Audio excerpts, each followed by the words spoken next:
দেখুন তো এগুলো কি মাছ, এগুলোকে তো আমি ফ্যাসা মাছ বলি। ঝোল ফুটে গেছে, ভেজে রাখা মাছ দিয়ে দেব।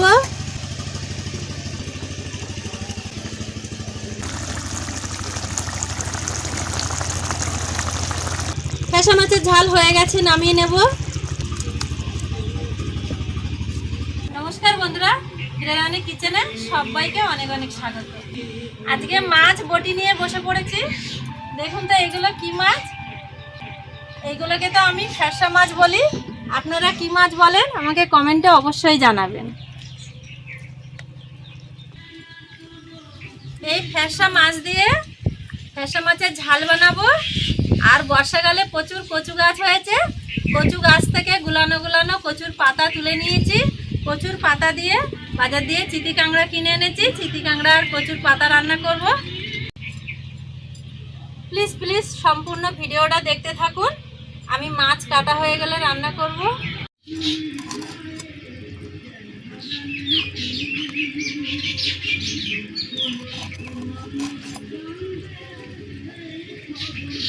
মাছগুলো সব ভালো করে কেটে নিয়েছি।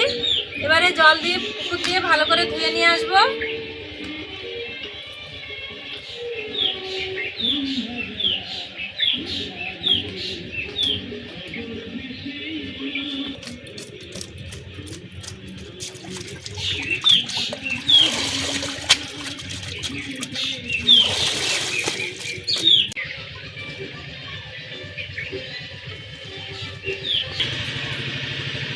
মাছগুলো ভালো করে জল দিয়ে ধুয়ে নিয়েছি। এবারে সব কিছু গুছিয়ে রান্নার কাছে চলে যাব। সব কিছু গুছিয়ে রান্নার কাছে চলে এসেছি। উনুন ধরিয়ে কড়া বসিয়ে দিয়েছি। মাছে নুন হলুদ মাখিয়ে নেব। দিয়ে দেব মাছে লবণ হলুদ।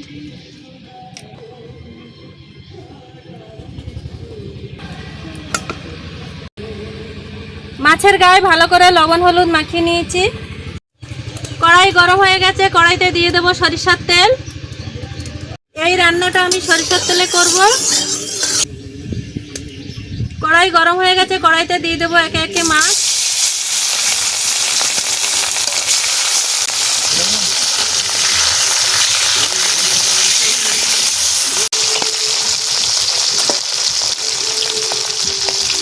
নদীর মাছ বেশি ভাজবো না, হালকা করে ভেজেই তুলে নেব।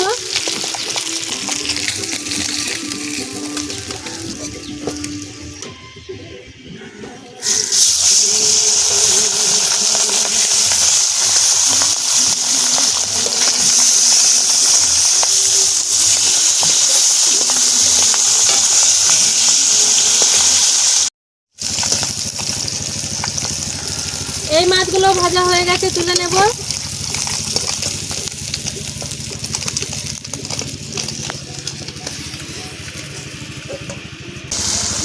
এখানে কেটেছি পেঁয়াজ, আদা বেটে নিয়েছি, রসুন কুচিয়ে নিয়েছি, লঙ্কা চিড়ে নিয়েছি, একটু টমেটো নিয়েছি। মাছ সব ভাজা হয়ে গেছে, তুলে নেব।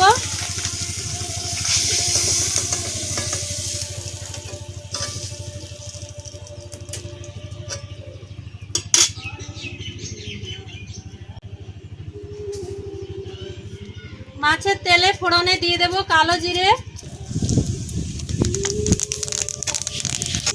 পেঁয়াজ কুচি দেব,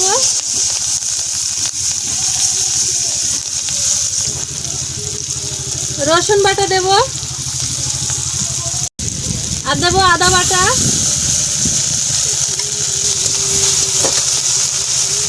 টমেটো,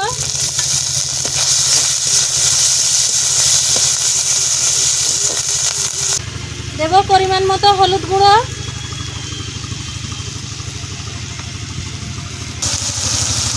কালারের জন্য দেব কাশ্মীরি লঙ্কা গুঁড়ো, আর দেব জিরে গুঁড়ো, দেব স্বাদ মতো লবণ। সব মশলা ভালো করে কষিয়ে নিয়েছি। দেখুন মশলা দিয়ে তেল ছেড়ে দিয়েছে। দিয়ে দেব জল।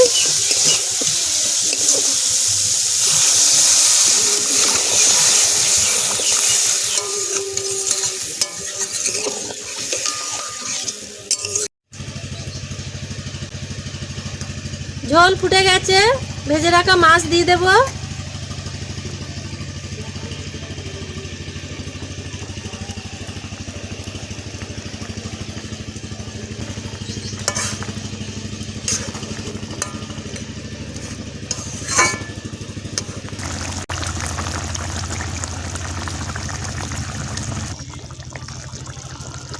কিছু কাঁচা লঙ্কা কেটে রেখেছিলাম, সেটা দিয়ে দেব।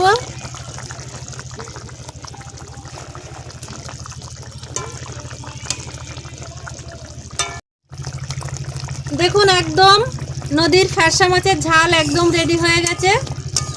এইরকম ফ্যাসা মাছের ঝাল গরম গরম ভাতের সাথে হলে আর কিছুই লাগে না।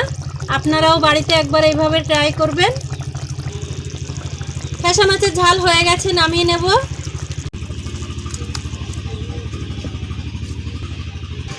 বাগান থেকে কচুর পাতা তুলে ভালো করে ধুয়ে নিয়েছি, দিয়ে দেব কড়াইতে।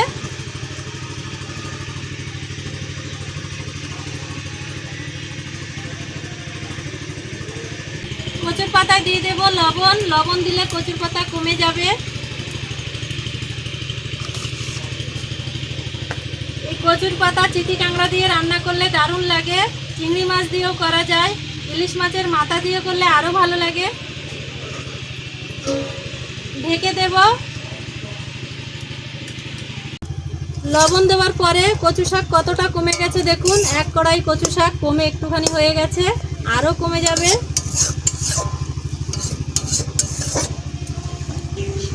আরও 10 মিনিট চাপা দিয়ে রেখে দেব।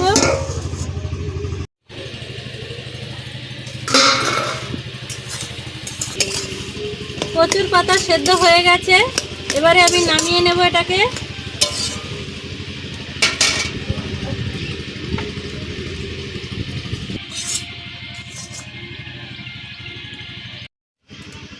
কচুর পাতা ঢেলে নিয়েছি, কড়া পরিষ্কার করে আবার চাপিয়ে দিয়েছি। দিয়ে দেবো সরিষার তেল।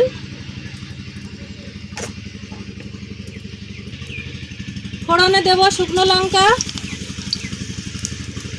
আর দেবো পেঁয়াজ কুচি,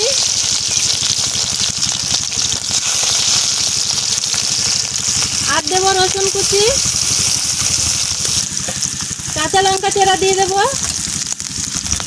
কেটে রাখা চিটি কাঁকড়াগুলো দিয়ে দেবো।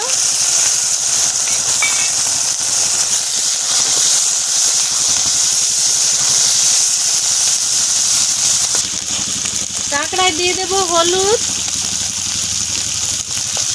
সামান্য লবণ,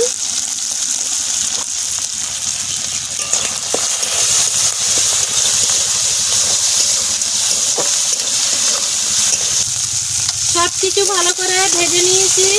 কচুর পাতা দিয়ে দেব।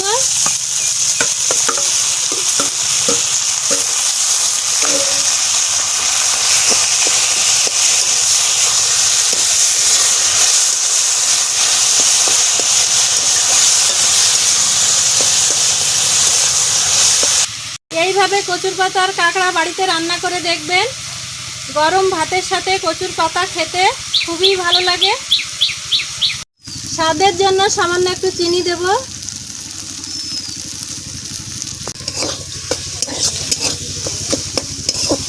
কচুর পাতার কাঁকড়া রান্না হয়ে গেছে, এবারে আমি এটাকে নামিয়ে নেব। কচুর পাতার কাঁকড়া গরম ভাতের সাথে খেতে দারুণ লাগে। আপনারাও এইভাবে বাড়িতে বানিয়ে খাবেন।